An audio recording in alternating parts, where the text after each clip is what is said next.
Praise the lord brothers and sisters. మనందరికీ తెలిసిన అబ్రహాము భార్య శారా గురించి క్లుప్తంగా కొన్ని విషయాలు తెలుసుకుందాము. శారా జీవిత చరిత్రను బట్టి ఇప్పుడున్న స్త్రీలు ఏం నేర్చుకోవాలో, ఎలా ఉండాలో తెలుస్తుంది. ఇలాంటి వీడియోస్ నేను ఫ్యూచర్లో ఇంకా చేస్తూ ఉంటాను. నా ఛానల్ మీరు ఫస్ట్ టైం చూస్తే తప్పకుండా నాకు మీ సపోర్ట్ చాలా అవసరం.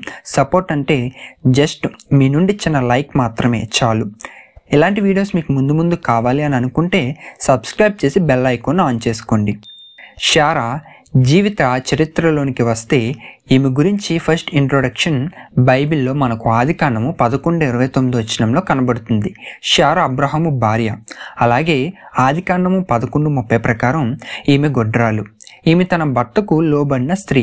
ఆదికాండము 12:1-4 అబ్రహాము అన్నీ విడిచి దేవుడు చెప్పిన చోటుకి వెళ్తుండగా శారా భర్తకు లోబడి విధేయత చూపించి వెళ్ళింది. అబ్రహాము వెనకాలే శారా లోబడి నడిచింది. దానిలో భాగంగానే ఆదికాండము 18 అబ్రహాము దగ్గరకు 3 మనుషులు వస్తే ఆ మనుషులకు అబ్రహాము ఆహారము సిద్ధం చేయమని గుడారంలో ఉన్న శారాకు చెప్పిన వెంటనే ఆమె లోబడింది. ఆతిథ్యము అనేది మంచి క్రియ. అబ్రహాము చేస్తున్న ఆ మంచి క్రియలో శారా కూడా లోబడి చేసింది. హెబ్రీ 13:1 ప్రకారం ఆతిథ్యము చేయ మరొకడి, దానివలన కొందరు ఎరుకకియే దేవదూతలకు ఆతిథ్యము చేసిరి అని రాయబడి ఉంది.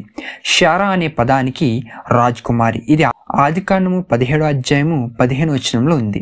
అలాగే ఆదికాండం 23:1 శారా జీవించిన కాలము 127 ఏండ్లు.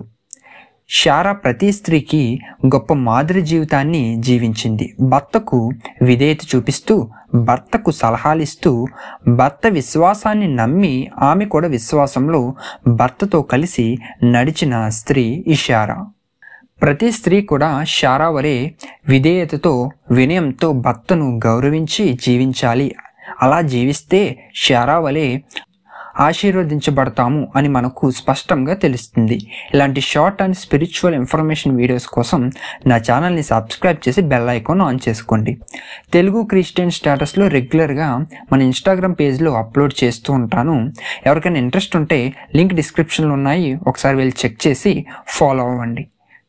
Thanks for watching. Praise the lord.